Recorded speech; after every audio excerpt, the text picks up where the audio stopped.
Hi, this is a quick background replacement. So this original photo was done at the Seattle Library, and I love the lights that you see on the right-hand side there, but the cones and the drop box and the sidewalk weren't as appealing. So I selected out my couple using the Select Mask feature. And then I simply took the image and duplicated it.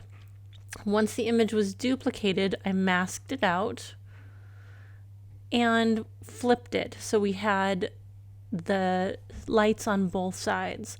From there, I returned the mask that showed the lights on the left side, and then it was just a simple process of cloning out the bride from behind the groom. Thanks to the masking tool being so fantastic, I only have to do a little bit of cleanup here to make things look right. The real key was trying to be able to fill in that window with realistic looking lights and not leaving any of her hair or torso behind.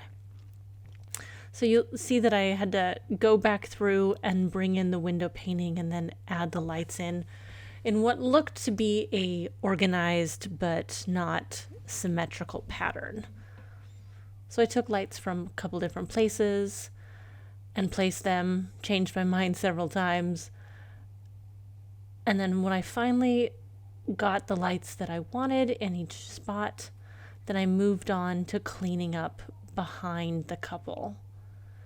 And you'll see here that there's just a little bit of touch up that I needed to do where the mask wasn't perfect, especially around her wedding ring and around fingers and collar, and a little bit on the back side of his shirt. The wedding ring was the hardest part. It really blended into the color of the sidewalk, so I just had to do that by hand.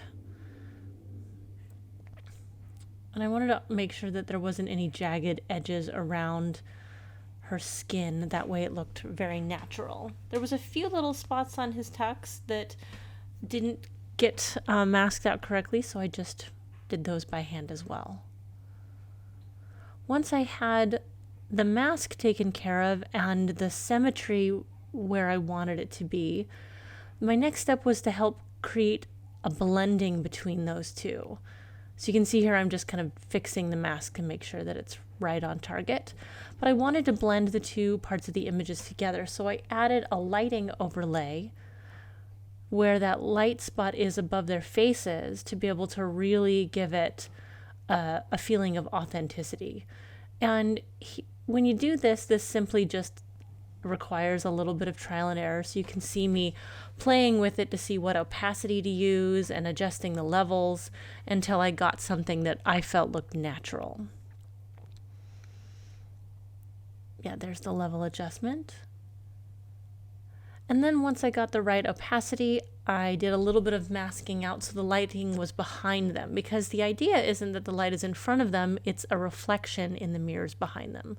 So that red you're seeing is me masking out that overlay. Once I got the overlay to look as natural as I thought it could, then we did a little more dodging and burning around the bottom of the bushes to help add and emphasize shadows. She had a tiny little string hanging off her dress, so I touched that up and then added a tiny little bit of a warming filter to the overall image. So here you see the final edit. Thanks for watching.